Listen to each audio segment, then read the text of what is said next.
हुजूर सल्लल्लाहु अलैहि वसल्लम के सदक़े दुआ करना, क्या दुआ के इख्तिताम पर ये कह सकते हैं कि या अल्लाह हमारी इस दुआ को हज़रत मोहम्मद सल्लल्लाहु अलैहि वसल्लम के वसीले या सदक़े के तुफ़ैल में कबूल फ़रमा? क्या ये कहना जायज़ है? दिलावर अहमद इंडिया से। असलाफ़ से जो हमें दुआएं मिलती हैं तो आम तौर पर ऐसा मामूल हमें नहीं मिलता जिसमें वो हर दुआ के आखिर में ये कहते हैं अल्लाह नबी के वसीले या सदक़े से ये दुआ कबूल कर ले। जो प्रॉपर असलाफ़ से दुआ का तरीक़ा मनकूल चला आ रहा है उसी पर इक्तिफ़ा करना चाहिए।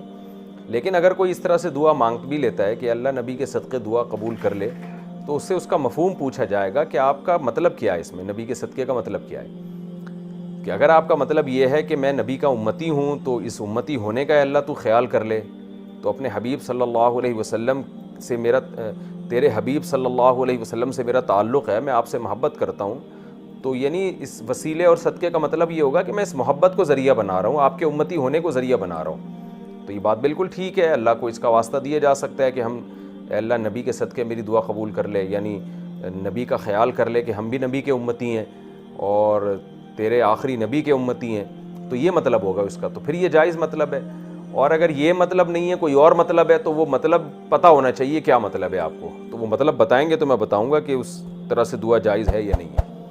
क्योंकि बहुत से लोग जब ये दुआ मांगते हैं ना, अल्लाह नबी के वसीले मेरा ये काम कर दे, या नबी के सदक़े मेरा ये काम कर दे, तो उनको खुद इसका मतलब नहीं पता होता क्या मतलब है नबी के सदक़े काम कर दे आपका, या नबी के वसीले काम कर दे। क्या नबी को ज़रिया बनाए काम का? ये तो फिर शिर्क है।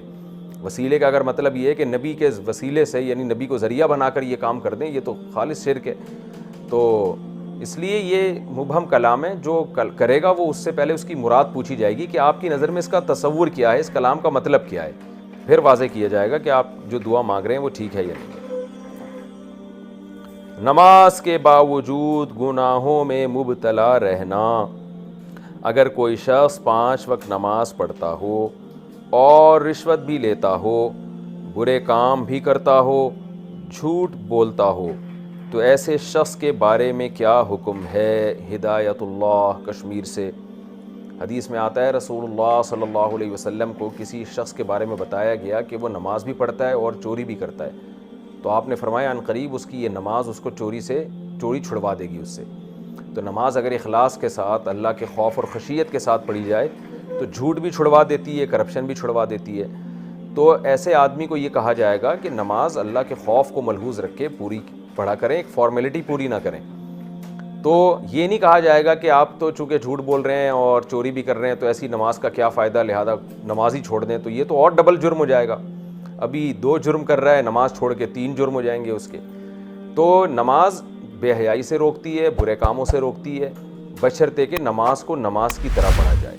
तो अक्सर जो नमाजी लोग, यानी नमाजियों में जो बहुत सारे लोग ऐसे भी हमने देखे हैं जो बुराइयों से नहीं बचते, तो उनकी नमाज में गड़बड़ होती है।